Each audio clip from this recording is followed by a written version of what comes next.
Welcome everybody to this first in our lunchtime series of CSAR meetings. We're starting bang on time. As some of you will know, lectures in Cambridge traditionally start at 5 minutes past the hour, so we're bang on time. Delighted to welcome Professor Altmann.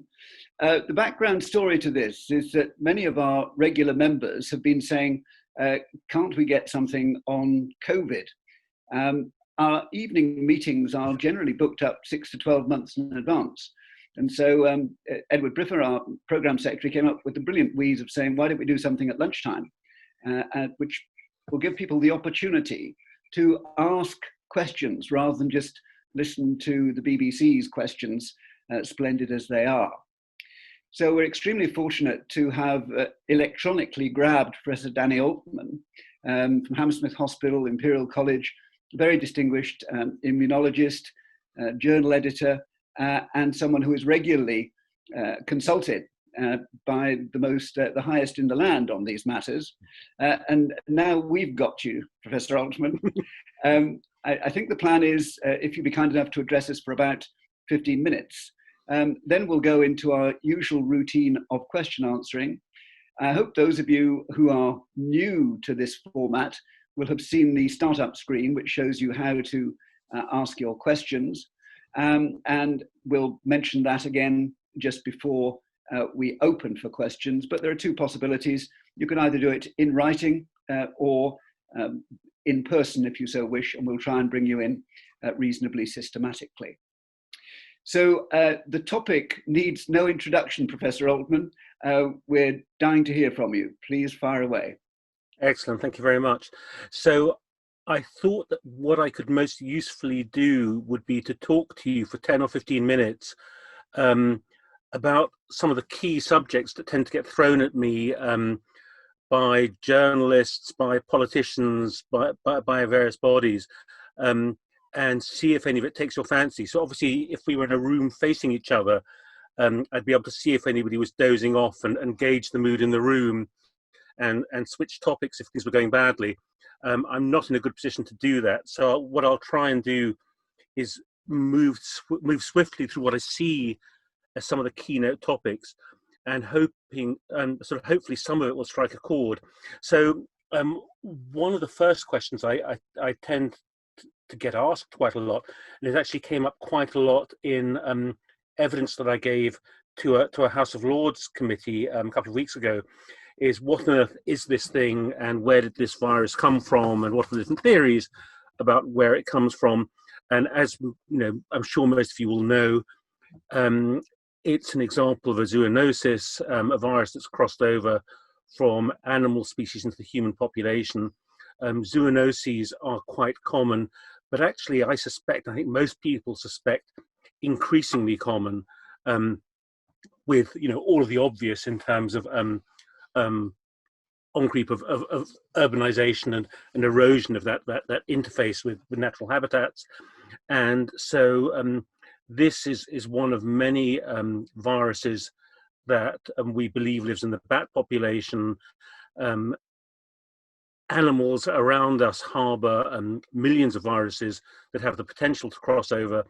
The coronaviruses have done it at sort of regular intervals over the last little while. So many notable examples over the last thousand years or so was the various entries of the common cold coronaviruses into the human population. And then 3 scary examples, all in the 21st century, of SARS and MERS and now SARS-CoV-2. So from that snapshot, you'd maybe worry that they were getting more common. And I think that the idea that it's crossed over from bats, possibly via an intermediate species like a pangolin, is totally plausible and likely. There was a very good paper published about 2 weeks ago in Current Biology, which was a sequence of a related virus from bats in China, almost identical to this one. So that's where they come from, as far as we know. Once they've arrived, as you'll have seen from things like the common cold, they tend to stay. another kind of, I think, basic assumption about coronaviruses entering humans is that, as a rule of thumb, they're not terribly good at inducing rip-roaring, durable immunity. It tends to be a little bit short-lived and fragile.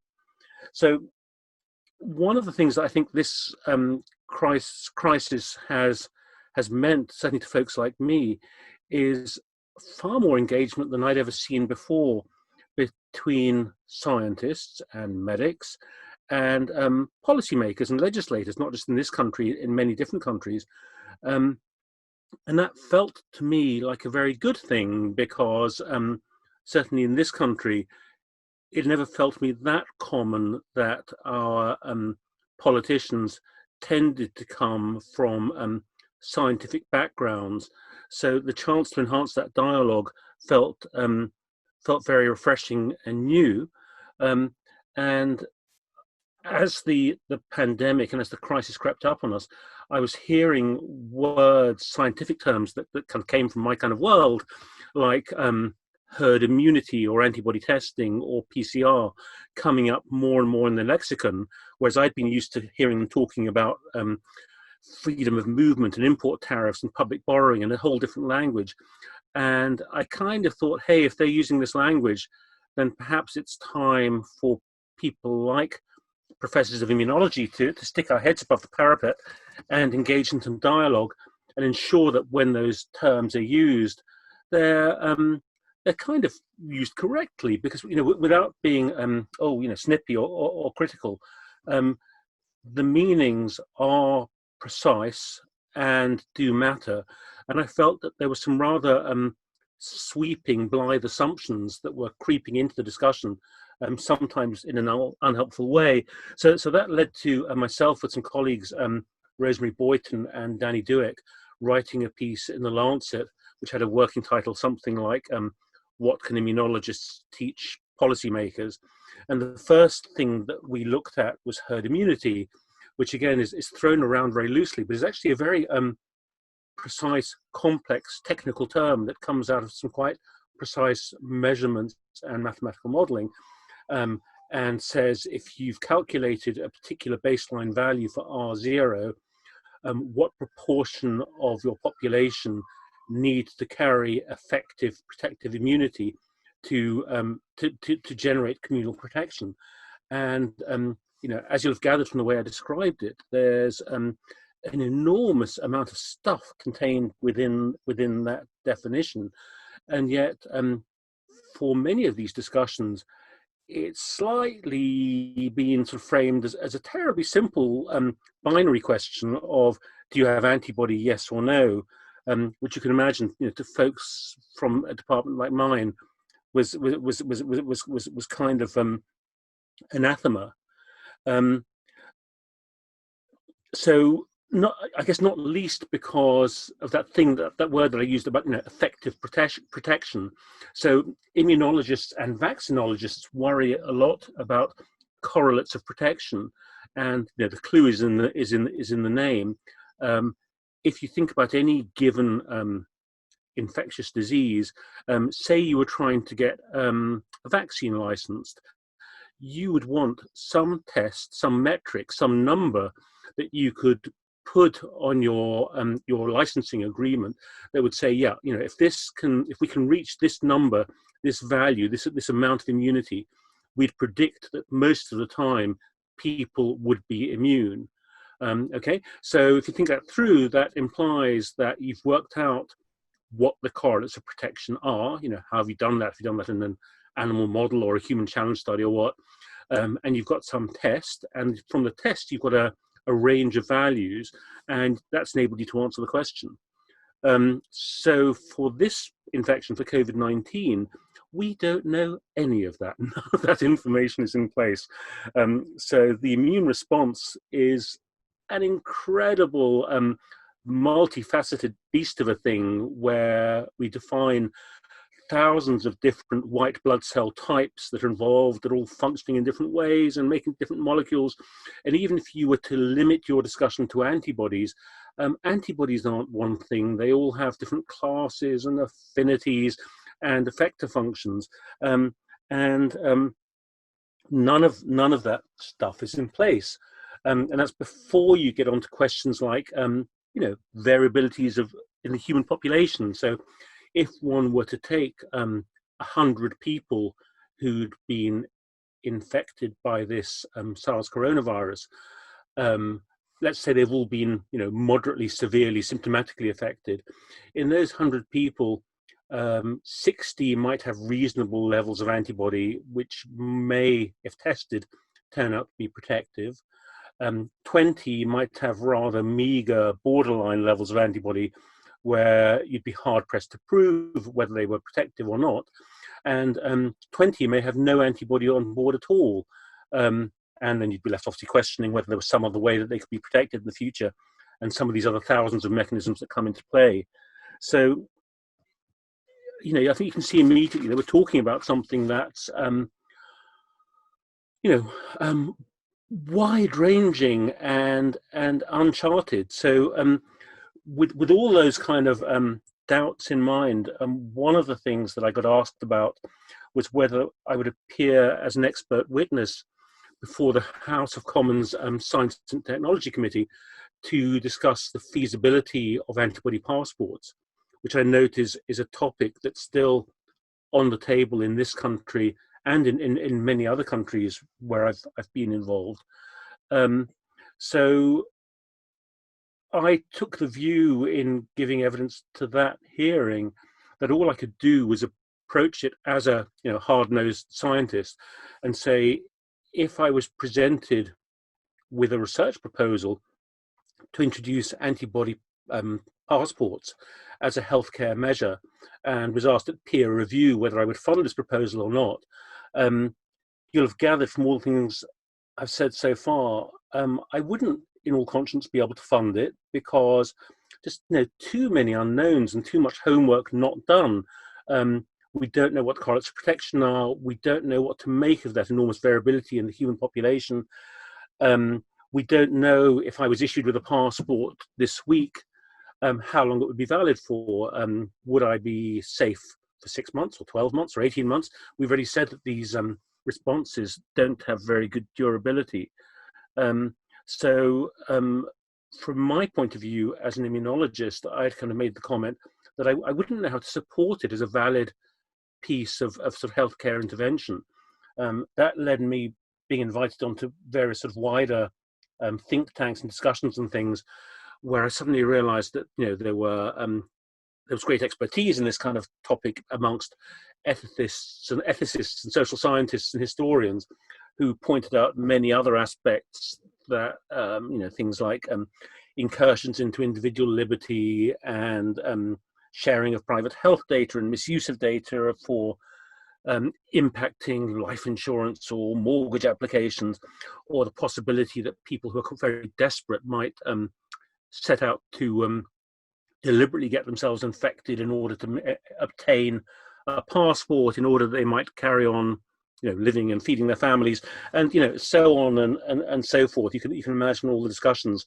So I think it is a place where people from a scientific background really can and should engage with policymakers to make sure that it's a really informed debate, because things that seem superficially politically quite appealing as a way of getting out of a fix can have quite enormous complexities and ramifications. So where does that leave us? At the end of much debate about antibodies and antibody testing, if indeed antibody tests are a good proxy for real life protective immunity, the assumption that I get from antibody tests around the world in affected places is that most global populations are carrying immunity at somewhere around 5 to 10%. The calculation for herd immunity based on the R0 value that we have of 2.4 or 2.5 says that we would need about 60% herd immunity to feel safer in the face of a second or third wave.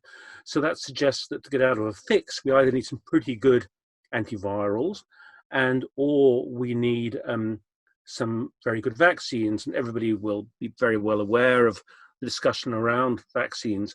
And I just really wanted to end this sort of introductory chat on a bit of talk about vaccines and what I think it's all about and where we stand.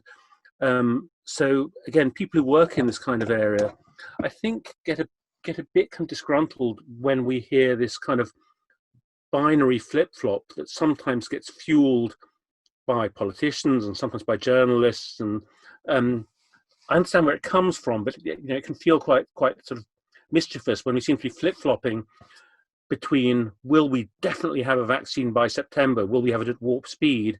Or, oh, you're saying we won't. Does that mean there's something gone wrong and this is a very tricky virus and there'll never be a vaccine?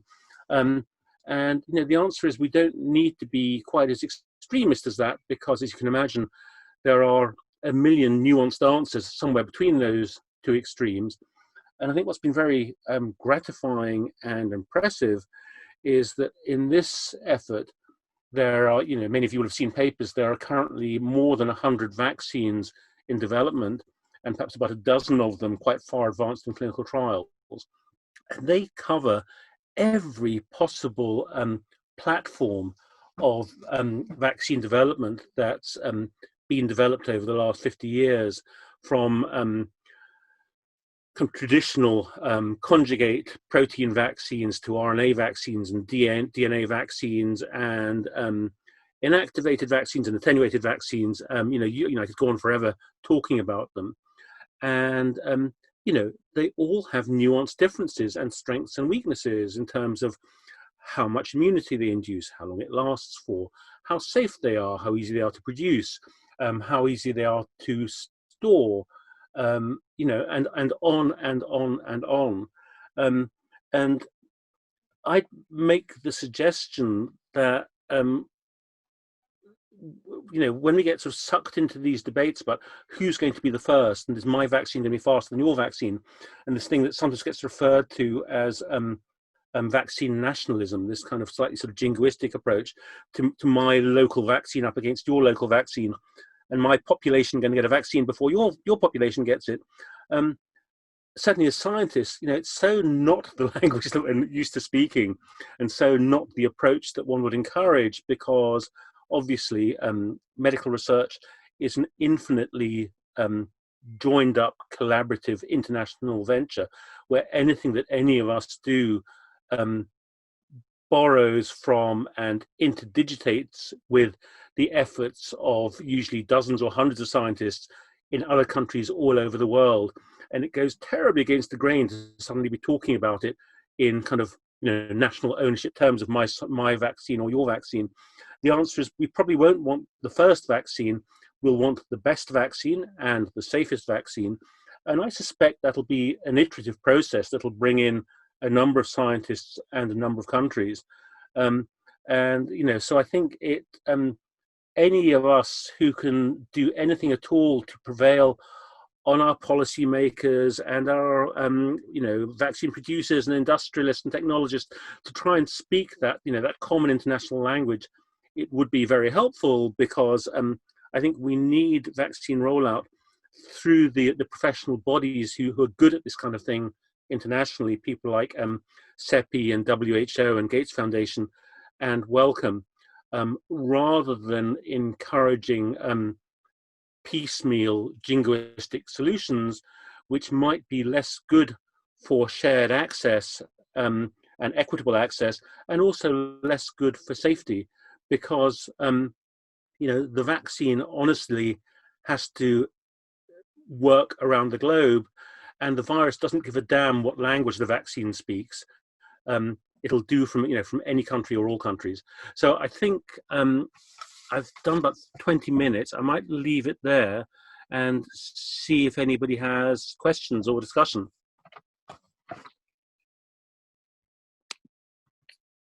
Thanks very much, Professor Altmann. That was a great introduction, and you won't be surprised to know that there are already quite a few questions. Right, you fire them at me. Yeah. Right. I'll read them out just for those who are listening and watching. If you would like to appear on screen, then please put your hand up. There's a an icon to allow you to do that at the bottom of your screen. But if, like me, you're very shy, you might prefer just to send in a question through the Q&A, and I'll read those out. I'll try and sequence them in some sort of order, but no promises. Following on, though, from what you were saying about vaccines, Professor Altmann, Victor Chua asks, and I'm sure there's not a one-word answer to this, what's your estimate of a vaccine being developed? And if one is developed, what's the likelihood of it working permanently? And I think you've hinted at some of the answer to this, but I'll give you the question as posed. No, I think it's a terribly worthwhile question to ask, because I don't think it gets aired enough, does it? We tend to kind of, like I said, corner our politicians and our scientists into rather kind of glib, sometimes too optimistic answers. So let me sort of add a bit more detail to what I said in that sort of introductory chat. One of the things that I think doesn't get said often enough is that when we talk about these dozen or so vaccines that are kind of at the front of the queue, yes, they use tried and tested platforms. Almost none of them have ever made it to the finishing line to a licensed product for global rollout at all, ever. And I've never heard that said in a news broadcast.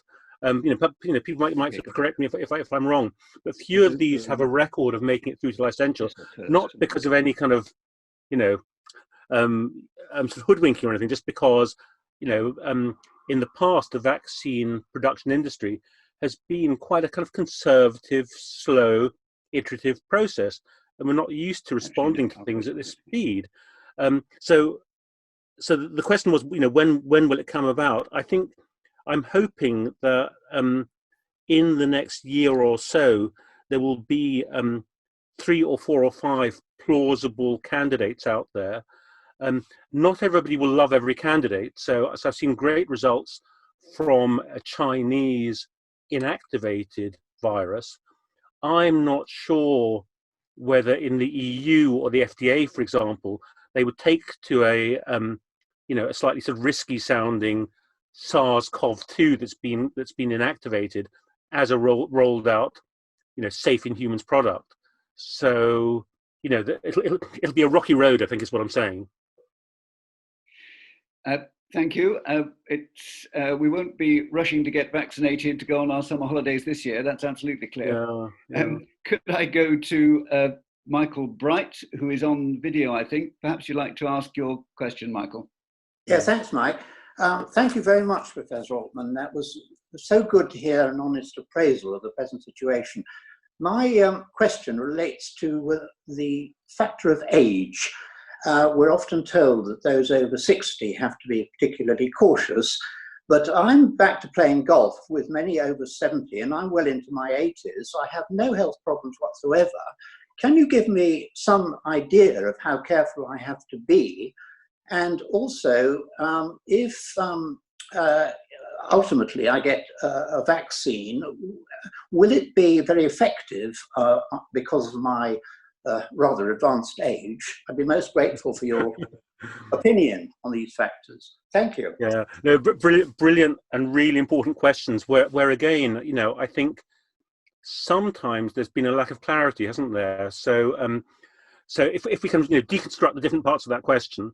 So yes, you're clearly a very healthy, active person, and yet if we're talking statistics and risk, which is I guess what we have to do here, when you look at all the really good data sets that are coming out now on this on the symptomatic disease, bigger and bigger and bigger data sets, it says overwhelmingly that for most people there's little trauma associated with being infected by this virus, which is quite an infectious virus.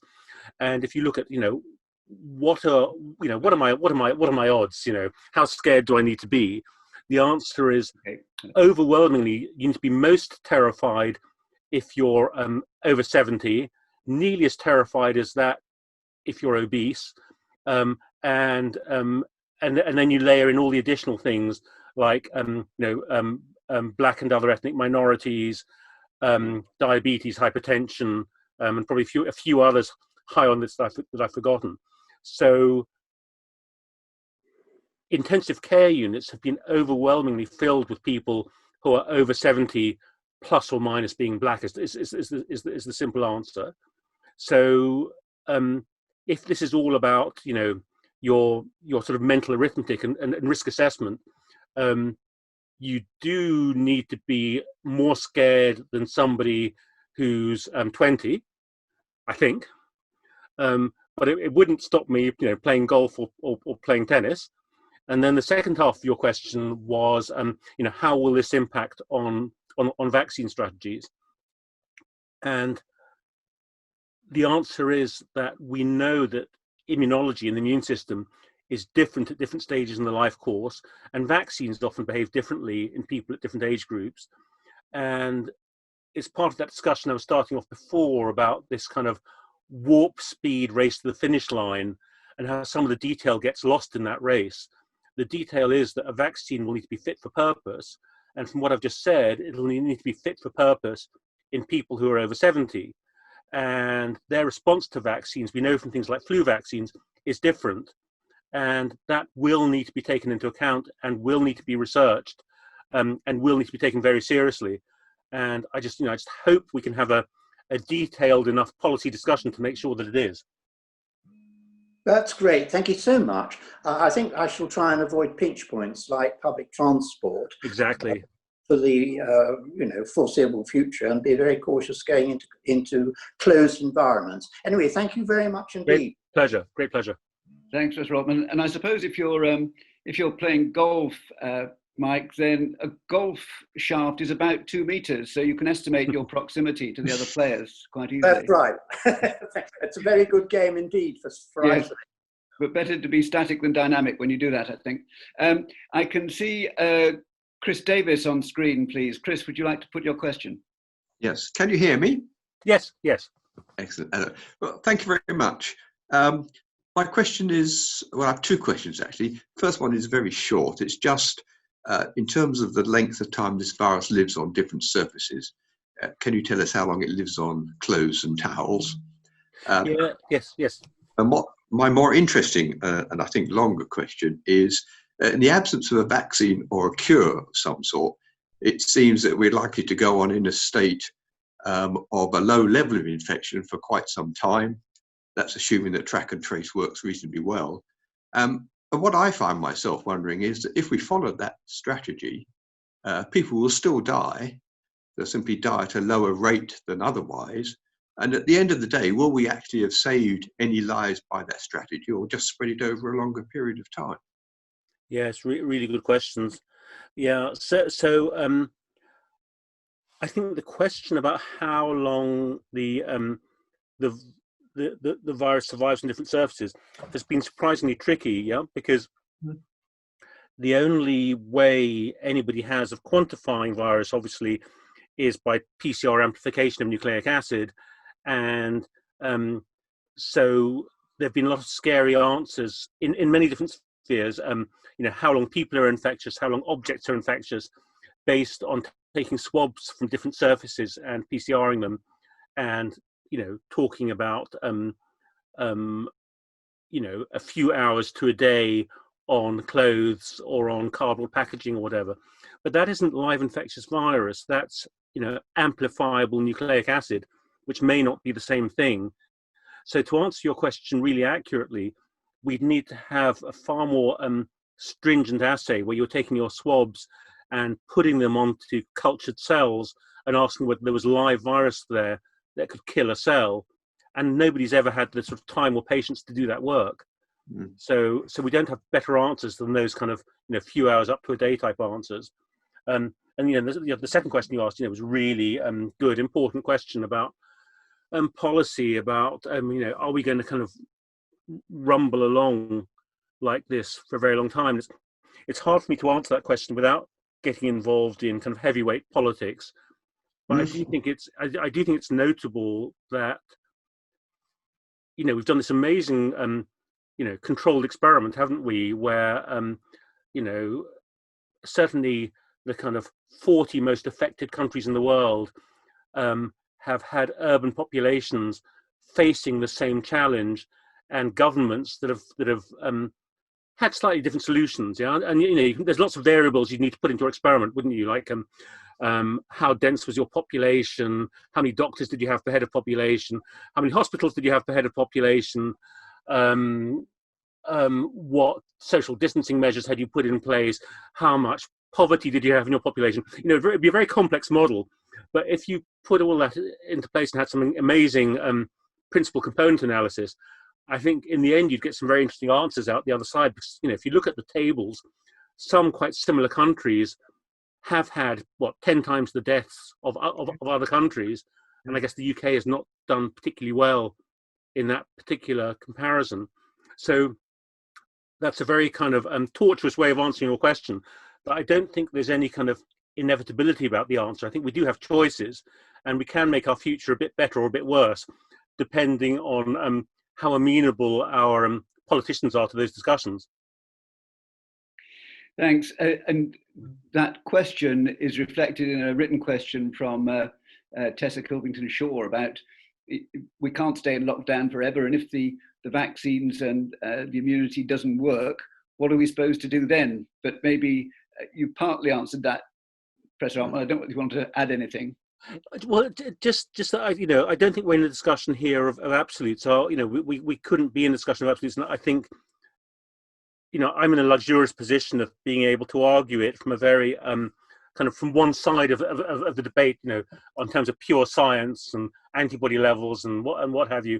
And I accept that if I was sitting in the government cabinet, there would be people around the table who would be making equally impassioned arguments about the price we will pay, including the healthcare price we will pay if we destroy our economy. So I accept that there are other points of view that aren't mine, and other things to weigh into that. So I think we'll need better and better strategies and modeling to work out how we can do very pragmatic, empirically assessed bits of unlocking, without letting our value rip through the population again. And I think that's doable. That's encouraging. I've got a written question from Rebecca Clark, which is intensely practical. We're expecting our son to visit us this weekend. He has had coronavirus. He had a test in a private clinic over a month ago. Is it safe to invite him into the house for lunch, or better stay 2 meters apart? I think there's no absolute answer to that. From everything I said in my little introductory speech, I wouldn't be true to myself if I didn't say that humans are so variable and these antibodies levels are so variable, and even if we knew what they were, would we be able to interpret them? That if it was me, I'd say, well, look at these graphs. There are plenty of people who have no antibodies on board, and so I wouldn't feel safe advising that. So I'd have a socially distanced barbecue with him instead. Thank you. That's a very practical answer, Rebecca. Barbecue it is. And the barbecue fork is not quite as long as a golf club, but it will give you some initial measure, I guess. I see John Cook would like to ask a question. John, please. Hello. There's a lot of interest at the moment about the genetic variability, and I think there's a study being headquartered at Edinburgh at the moment to say who is more susceptible through the ACE2 receptor or something like that. Is there do you think this is a viable approach, and is there a precedent for it with other diseases? Oh yes, there's plenty to say about that. So so here we're talking about the Edinburgh thing is Kenny Bailey, and so it's taking something like the first 40,000 cases and applying all the kind of heavyweight human genome analysis to work out the risk evaluation across the human genome, and it's done more and more across lots of different infectious diseases. But this is an incredible example because it's quite rare in human disease studies that we really get to study any such harsh selection pressure by a pathogen that really has killed quite a lot of people. So very easy to do the studies where you say, now that we can in a really high throughput way look all the way across the human genome, which were the allelic variants that meant that you did very well or very badly. There will be amazing answers that come out of that in much the same way as did out of the last flu pandemic, where Ken Bailey did that one as well. And there were definitely genes that were identified that were really good news or really bad news. And, you know, if you say, well, you know, big deal, you know, where does that get us? You know, I guess, you know, in the age of molecular medicine, we're all interested in genetic screens and things that could give you better information about, you know, who's massively at risk and who isn't, and what can we do about it. Okay, thank you very much. Yeah, I love it. Thank you. Thanks. We have Fred McKeating on screen. I think if you'd like to ask your question, Mr. McKeating. Yes, thank you. Two questions. Can you hear me all right? Yes. No, you can. Good. Two questions. One, well, first of all, my background, I'm a vet, and I've met a number of zoonotic diseases in my working lifetime. And I hope I'm not clinging to a false hope, but these new viruses, when they hit a susceptible population, can come on with very, very high virulence, which my understanding is that will hopefully diminish over a period of time, because a virus needs a living cell to replicate. If it's too aggressive, it kills that cell, and that's the end of that particular line of regeneration. Is there any evidence that this is happening with this particular COVID strain? And the second question, I'll try to keep it short. We, in the veterinary profession, we have met a number of coronaviruses over the years in various species, mainly pigs and also cats. Producing effective vaccines has proved problematic, but several have come to market. And I just wonder, are you aware of any cross-fertilization, as it were, based on the fairly extensive experience of developing effective, efficacious vaccines in those species from the veterinary back? Yeah, no, both brilliant questions. So the first one first. So yes, I've heard reports, and you probably heard one this week from Italian medics saying that they think that the disease is going away in their country and it's becoming less virulent. And I'm not sure if I buy into that at the moment, because two reasons. One is that there's been an enormous amount of sequencing of the virus around the world. You know, we had the first ever sequence of it out of Wuhan on January the 11th. Now, wherever we are 4 months later, there are 25,000 different sequences for it. And if you plot those out on a graph, it doesn't look like a virus that's kind of doing anything much in evolutionary terms. Yes, you know, you can plot, you know, the Italian variants versus the French variants versus the German variants, but this doesn't look like a sequence that's under strong selection pressure. It's, you know, little errors here and there, but it's not doing anything dramatic. And why should it? You know, this is a brilliant piece of Darwinian evolution. It's behaving like the perfect virus. It's crossed over into a species. It's killed a small percentage of people it's infected. It's spread very effectively through a whole new population. It's, you know, it's doing its stuff absolutely perfectly. Why would it want to change? Can't remember, was there, I can't think there was another part to your question. The drawing on veterinary. Oh yeah, of course. No, so that I think is a really important question, because as you say, you know, I think lots of people who work in vaccines have had a bit of a sort of bee in our bonnet that in the sort of veterinary vaccinology community, partly because they don't have quite the kind of safety and regulatory hurdles you have for humans, they've been so much more fleet of foot in terms of generating effective vaccines in a way that human medicine could learn so much from. And I don't think that interface has been as productive as it should have been, because, you know, they can teach us so much, you know, because they really kind of get the job done. I would love to see so much more of that. Well, so would I. That's one of my bees in my bonnet. Yeah. But to go back to the answer to my first question, it would appear then that although COVID-19 does kill people, its actual mortality rate is pretty low compared to other vaccines, other virus infections like Ebola, where it's 85–90%. So yes, we do live in a very interesting time. Thank you. Yeah. Thank you. I have another video question from Pat, please. Hi, thank you for the talk. It's been really informative. I've come from a science background, so the science interests me, but at the moment I'm working at Cambridge Assessment, and obviously we've gone through the issues of providing examinations and the schools are opening. And you've said that lots of the issues are being portrayed as quite kind of bipolar. It's either one or the other.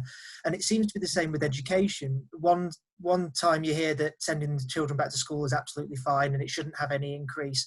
And other times you say, you hear that it might cause a massive spike. Is there a science backing as to why it will or will not, children aren't as important to the spread of the virus? And I was just wondering if you could maybe clear that up for me. No, yeah, brilliant question. So again, we could do a whole talk on that, because again, I feel that the devil is in the detail, and I wish we could have more scientific literacy and numeracy in some of our leaders, if that doesn't sound rude. Because I've heard sort of many things conflated and thrown together. Like, yes, it's an absolute fact that the average age of people who've died or done very badly or been in intensive care is very old, and hardly any of those people have been children, except for those very highly publicized Kawasaki disease-like cases, of which there have been a few hundred. So we don't need to worry about children nearly as much as we worry about the elderly. Okay, so that I accept is an absolute fact. And that's featured in a number of briefings and things as a fact, and it's got conflated and sort of rolled into a number of other points, as in, therefore we can unlock and we can send them back to school, and there are no implications to this because we've proved that children don't get it. And that's when you start to go off the rails, because all the data that I've seen says that children have as much chance of having virus down their lungs as adults or pensioners do. They simply don't get symptomatic disease. So I can see no reassurance, again, without doing the homework, that you couldn't have enormous spikes where children go back to school, they infect all of the children, all of the dinner ladies and all of the school teachers, and they then take it home to their families and their parents, and suddenly you've got your second wave. So I'm not saying that will happen, but I've got no reassurance that it can't happen. And so some people say, well, this country or that country did it safely. Some did, countries like Denmark that have very well worked out schools where they can get a lot of social distancing.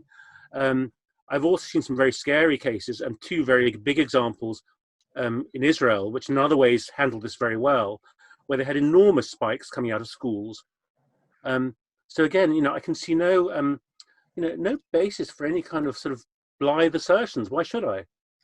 So sorry, just very quickly to follow up. So there's no evidence to show that children spread it any less frequently than any other member of the population. I think there's not enough data out there, but it wouldn't. I'd hate to be, the minister who would take responsibility for that decision based on so little data. Okay, thank you very much. That's very clear. Thank you. Can we continue on that theme? Mark O'Sullivan has sent a written question. I have the impression that a lot of politicians expect rather too much from scientists. I think many of us would recognize this. Do you think that our politicians tend to understand scientific method and the uncertainties involved in it? Question mark. We know the answer to that. They generally don't. But if not, do you see a way forward to help them understand it better? Oh, I've got to answer this so carefully so that I don't sound bitter or twisted or political or cynical. So I think scientists have to bear some of the blame for somehow not managing to communicate, our various bits of science well enough, both to the general public and to policymakers. So that's a given. That's part of. It's probably part of British education. As far as we go back. Having said that, I'm very. Well, I feel a bit wary and maybe a bit battle-scarred that there has been a big attempt here to have a better interface and have a better dialogue. And I do wonder whether that data and that dialogue has sometimes been abused or maybe used as a sort of fig leaf to say we're following the science, and use that to cover up the same policy decisions that would have been made anyway. But maybe that's too political a comment. But I think scientists shouldn't allow themselves to become fig leaves for policy decisions. I'm sure that's right, Professor Altmann. And we do have a common responsibility, those with a bit of science technology background, to make sure that we set our statements around with the necessary qualifications, although they're very often easy to strip off, and you're just left with the message that can be simplistic, as you rightly point out. I'm not seeing too many more questions, and I'm just going to, there are several which I think have been largely answered.